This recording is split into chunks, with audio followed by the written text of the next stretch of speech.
Hi, and welcome to a very brief lecture about your murder mystery essay for Unit 4. We're going to talk a little bit about the process for writing this essay. We're going to talk about structural options for the essay, and then a couple miscellaneous things as well. So, right off the bat, I've added a couple new things to the Unit 4 module. One of them is a PowerPoint about the principles of argumentation and persuasion. It's very important that you take a look at this, not only for the Unit 4 persuasive essay, but then also for the Unit 5 research essay. Also, you'll see that I've posted a mystery pack. This includes all the factual information that you will use to prepare yourself to write this essay. So let me give you a little bit of background on this mystery and what exactly you're going to do here. So the mystery pack is about 3 pages long. It includes a short narrative explaining some of the background to this murder mystery, and then there's like 2 pages of investigative notes. From all that information, you're going to draw a conclusion about which of the suspects you think is the guilty party in this case. You'll then write a paper explaining all the reasons why you think one suspect or the other is guilty, and you know that will be your assignment for this unit. Now, first and foremost, I want you to read the important note here. If you can see my writing, it says, effective essays can be written about any of the 4 suspects. So there are 4 valid suspects in the murder mystery. You can write an A or a B paper about any of those 4 suspects. There's enough information to kind of indict any of the 4. Obviously, the more wisely you choose, the better.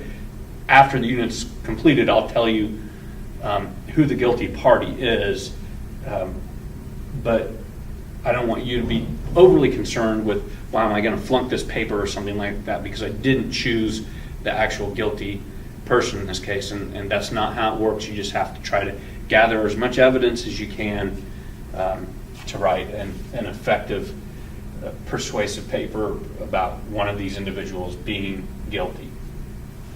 Now, you need to open up this PDF document and take notes yourself, because at midnight on Sunday, this mystery pack is going to disappear, and then all you will have to write your paper from, if you have not completed at that time, will be those notes. So it's up to everybody to make sure that they get this done. It's very important. I'll make sure that there's some more notifications going on about that disappearing on Sunday night, but it's vital that you pay attention to what I'm saying now and make sure you get in, look at this mystery pack, read it, take notes from it, etc. All right, the structure of the murder mystery essay here. There's several options for you to consider. One would be a process of elimination.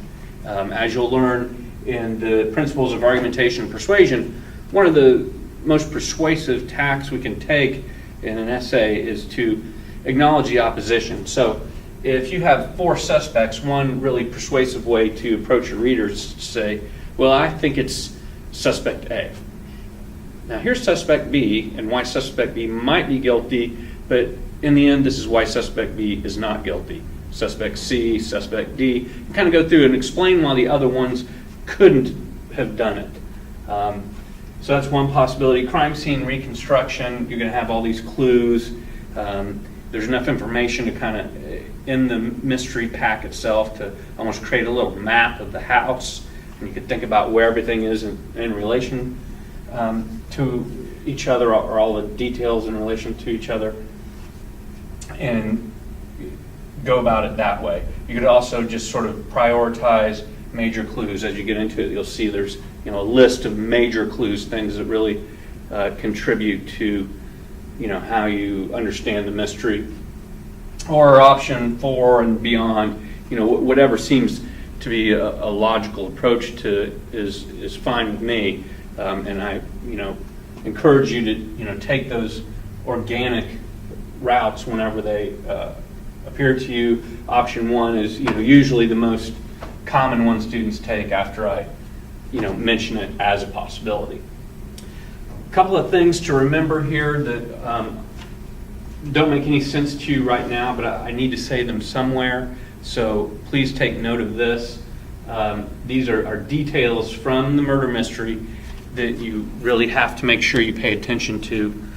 One is the sound that no one heard, and then the other one is the spelling of the word favor. All that'll make sense after you've gone through the mystery pack and taken notes on it. But I wanted to make sure that got said at some point. All right. Let me know if you have any questions about this as you get into it. Remember, your focus is on developing a convincing, persuasive indictment of one of these four suspects. You know, the better you choose, the better your essay is probably going to be, but your grade doesn't necessarily hinge on having to choose, the exactly correct suspect. Okay, I think that's it for now. As always, let me know if you have any questions, and good luck.